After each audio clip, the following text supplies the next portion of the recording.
Good morning, John Q.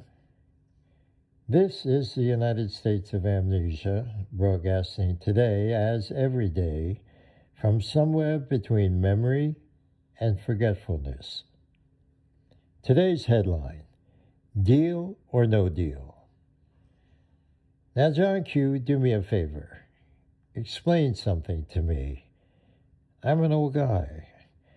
I was born more than 8 decades ago. Hell, I'm older than the baby boomers. I'm even older than some of the countries we've invaded lately, and a few we've renamed since my birth. So maybe I'm missing something. Because when I was growing up, victory was victory, with a capital V. You could even sign it with your fingers. Defeat was defeat. And a bad deal? Well, that was something your uncle made when he sold you his used Chevrolet and forgot to mention the transmission was shot. This morning I turned on the TV, read at least 50 3 a.m. tweets from the Oval, and I'm not quite sure whether we're winning a war, losing a war, negotiating a war, refinancing a war, or listing a war for sale. Maybe you can explain it to me, John Q, because somewhere along the line, war has stopped looking like wars and started looking like real estate deals. General Douglas MacArthur once said, "In war, there is no substitute for victory." Think about that. Not branding, not public relationships, not narrative management. Victory. A simple word. A difficult word. A word that apparently now requires consultants to define. MacArthur belonged to a generation that knew what victory looked like.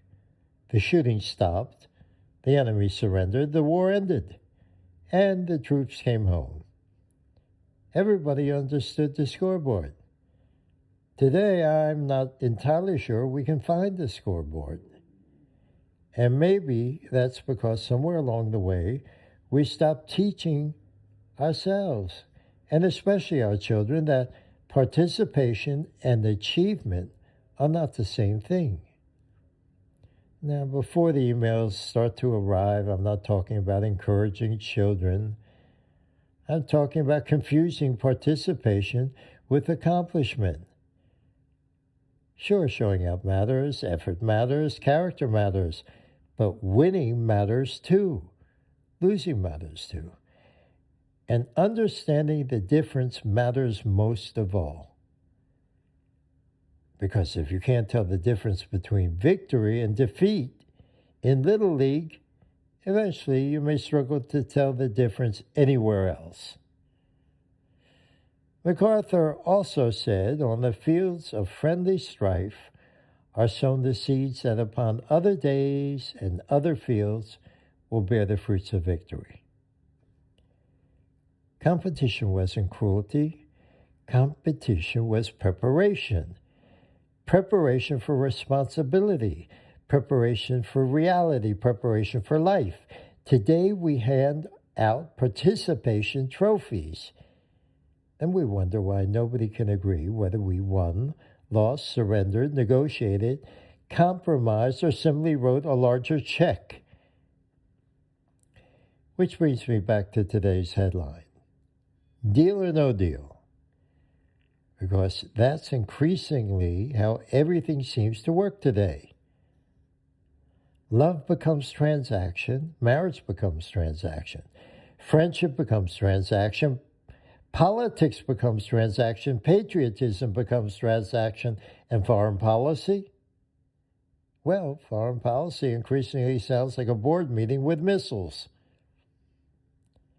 America began as a republic, expanded like a real estate company, and now sometimes seems governed by people who can no longer tell the difference. After a war, there was a time when America sent generals, men whose business was victory.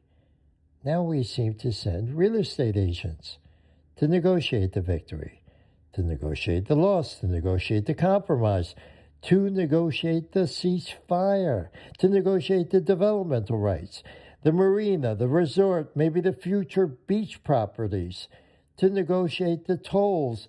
And before anybody writes me an angry letter, I have nothing against real estate agents. Some of my best friends are real estate agents.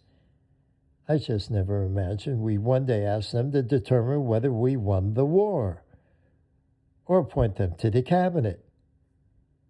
Now, perhaps that's unfair. Perhaps the world has changed. Perhaps victory itself has changed. Perhaps wars no longer end. Perhaps everything is now an ongoing negotiation, a permanent transaction, a subscription service with no cancellation policy. Maybe. But I keep returning to MacArthur. Not because he was perfect. Nobody is. Hell, his mother didn't think so either. That's why she went to the room across from him at West Point and watched him through binoculars to make sure he didn't screw up. Nobody's perfect. But he understood something essential. A nation must know what success looks like. A nation must know what failure looks like. A nation must know what it is trying to achieve. Otherwise, every outcome becomes a victory. Every compromise becomes a triumph. Every retreat becomes a strategy. Every build becomes an investment. And every deal becomes a masterpiece, a piece of art, even when it isn't. Remember they used to say 2 wrongs don't make a right? Well, they sure as hell can make a deal. And perhaps that's the problem, because nations, like people, eventually become whatever they worship. If they worship God, they become spiritual. If they worship freedom, they become free. If they worship power, they become powerful. And if they worship the deal, they eventually become dealers. A word to the wise. Truth is virtue, amnesia a sin. Remember.